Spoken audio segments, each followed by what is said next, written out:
Olá, vou agora fazer um breve comentário a respeito do tema do Enem de 2021, que foi o seguinte: invisibilidade e registro civil, garantia de acesso à cidadania. Então, um tema que não é muito difícil, mas também não é considerado fácil. Para quem estuda, quem fez muitas redações e treinou redação durante um ano, acaba sendo um tema mais tranquilo. Mas ele acaba sendo um tema muito difícil para quem não fez redações, sobretudo a galera de colégio público ficou sem o atendimento necessário durante a pandemia e tudo mais. Isso é um tema muito complexo, porque não é tão simples falar sobre isso. No entanto, se você trabalhou essas redações, fez redações, se você assistiu a vários vídeos aqui do canal, você tem bastante base para escrever sobre esse tema. Primeira coisa que a gente observa aí é que, como eu costumei falar aí nas últimas semanas de aula para fazer as revisões do Enem, que o Enem geralmente agora está cobrando três aspectos, né? Não somente um só. Então aí tem a invisibilidade, registro civil e cidadania. Então são três teminhas ali dentro de um grande assunto. Então a gente teria que falar sobre essas três coisas. Essa talvez fosse a maior dificuldade quando a gente fala sobre tangenciar o tema. Então teria que falar que a galera que não tem registro civil é invisível na sociedade e aí por isso não consegue garantir a sua cidadania, ter o acesso à sua cidadania. Então, estou fazendo um comentário aqui antes de sair os textos de apoio, de uma maneira bem ampla mesmo. Então é o seguinte: o que você poderia colocar aí no seu texto, sem considerar o texto de apoio, que poderia dar um direcionamento um pouco maior? Que é o seguinte: você pode falar sobre a necessidade dessa cidadania. Então, para você se sentir cidadão, para ser parte dessa sociedade, você precisa ter um registro civil. E existem milhões de pessoas no Brasil hoje que não têm o registro de nascimento, não têm identidade, não têm CPF, não têm carteira de trabalho e coisas do tipo. Sem o registro civil, você é apartado de vários direitos sociais, né? Até mesmo escola, você não pode estudar, não pode trabalhar se você não tiver um registro civil. Então, muitas pessoas estão fora das características mesmo da sociedade.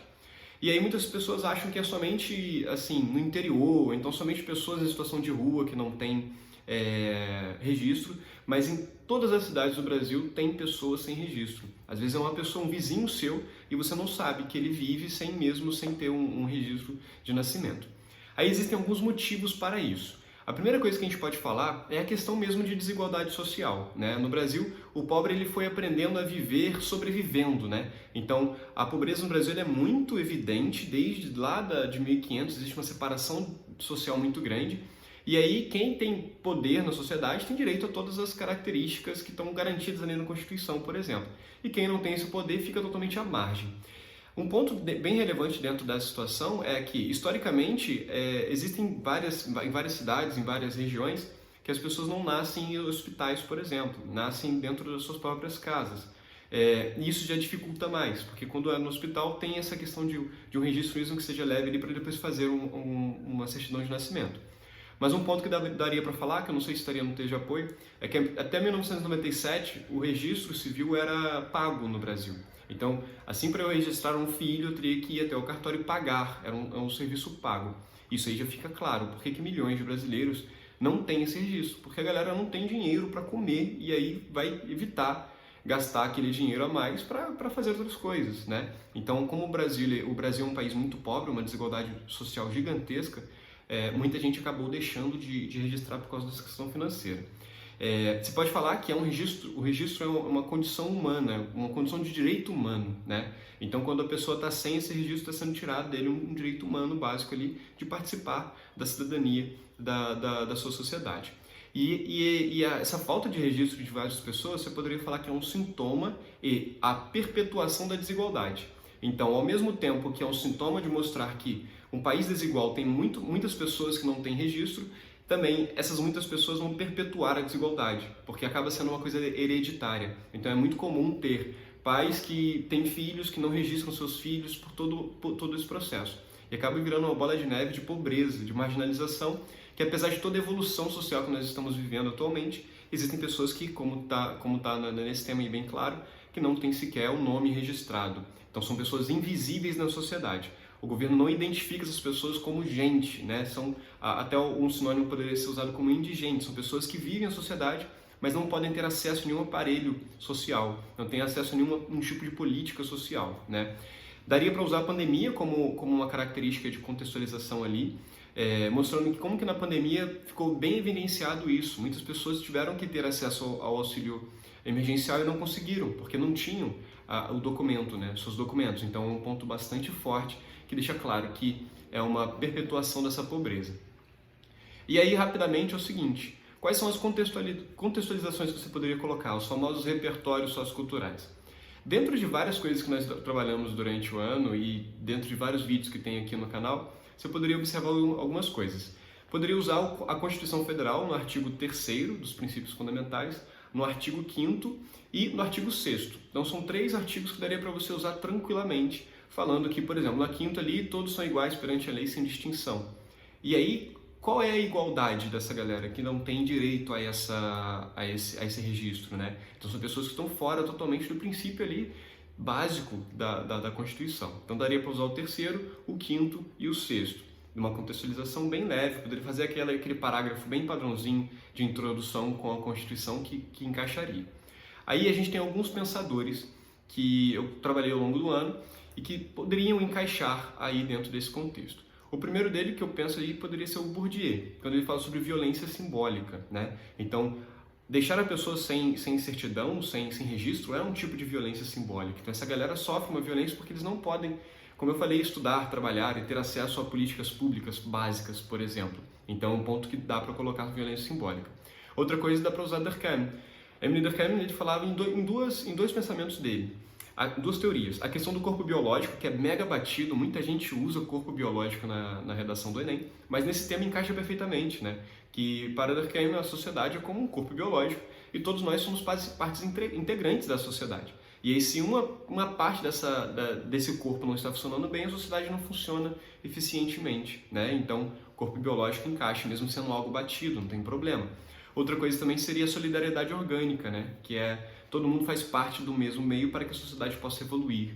Então, esses são as duas ideias de Durkheim que eu poderia utilizar aí. Outro ponto, que esse aí seria um pouco mais desconhecido, né? menos batido, Adela Cortina, uma socióloga espanhola, falou sobre a aporofobia. A aporofobia é a aversão que uma sociedade tem a pobre. E é exatamente isso, que nós que temos uma condição melhor, que temos registro, né, temos possibilidade de ascender socialmente, né, através do estudo, através do trabalho, nós geralmente não olhamos para essa parcela da sociedade. Eles são invisíveis, isso cai perfeitamente. Essa invisibilidade pode ser uma aversão também, uma rejeição. É como se fosse um preconceito ali forte de eu deixar essa pessoa à margem para sempre. Então ele vai manter-se pobre, eu vou aqui ficar na minha vida e vou sempre alcançar novos estágios na minha vida, enquanto ele está parado ali. Eu não quero saber do problema dele. Então essa aporofobia poderia ser um ponto bastante forte. E um outro também bem interessante, e que também seria um pouquinho diferente, seria do Erving Goffman, o sociólogo canadense contemporâneo, em que ele fala sobre o estigma social. E aí esse estigma social encaixa perfeitamente nesse tema quando ele fala que na sociedade a gente estigmatiza parcela da população, trazendo a essa parcela da população uma inaptidão para aceitação social plena. Então uma parcela que tem um estigma social, então qual é o estigma social dessa galera? Não ter o reconhecimento quanto ser cidadão, ele acaba sendo apartado dessa aceitação social plena. Então acaba sendo uma galera que não é aceita. Aí você poderia colocar exemplos como a galera em situação de rua, por exemplo. É uma parcela da população que muitos ali não têm documentos e não são aceitos, né? Eles não são aceitos dentro da sociedade, não tem uma aceitação plena. As pessoas olham com preconceito.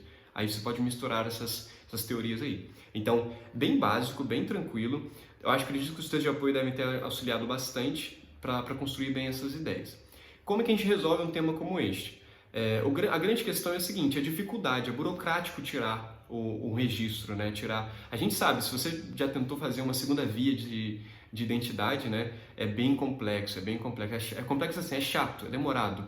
Então imagina a galera que está ali, já está sem documento e passar por todo esse processo, é muito difícil. Então o que a gente deveria fazer? O governo poderia fazer, talvez através do Ministério da Cidadania, ou até mesmo o poder público, poderia falar de uma maneira mais ampla, criar estratégias, tipo mutirão de cadastro, ou ir até as regiões em que é sabido que tem mais pessoas que não têm registro, para ir perguntar. Então a gente poderia fazer o governo fazer uma busca ativa para essas pessoas serem registradas. Porque como elas já estão à margem, elas não sabem muito bem o que precisa ser feito, né? Porque precisa ir para a defensoria, aí é um mau rolê. Então, aí seria um ponto importante. O Ministério da Cidadania fazer uma busca ativa junto às comunidades mais carentes em que a concentração de pessoas sem registro é maior. Então, seria uma possibilidade. Outra possibilidade também é o governo também fazer campanhas junto às mídias para informar a população o que é preciso fazer, né? Então, a gente consegue separar ali nessa situação aí da intervenção a galera que não consegue o registro e não sabe que tem que fazer o registro, vive à margem mesmo da sociedade. E tem a galera que está dentro dos grandes centros, por exemplo, nas cidades, até bem desenvolvidas, e trabalham de maneira informal e tudo mais, mas não sabem o que precisam fazer para tirar do seu registro. Então a gente poderia colocar o governo fazer campanhas junto às mídias para informar essa galera, através de redes sociais, por exemplo, para dar um passo a passo mesmo, porque o que falta nesse tema também é muito a informação. Então teria que dar informação para que as pessoas que não têm registro possam se registrar e dar a oportunidade, desburocratizar o processo, para que seja mais fácil a pessoa tirar o seu documento, para que assim possa se desenvolver e livrar de todos os problemas de desigualdade que eles tanto sofrem. Então é um tema, como eu falei, muito específico, né? Difícil de ser trabalhado ali de cara, de você pensar assim, pô, era mais fácil falar sobre o que estava todo mundo falando que ia cair. Mas é um tema muito possível de fazer contextualizações. E é só pensar um pouquinho, colocando um pouco sobre história, falar sobre desigualdade e citar alguns desses pensadores já estaria um texto muito bom.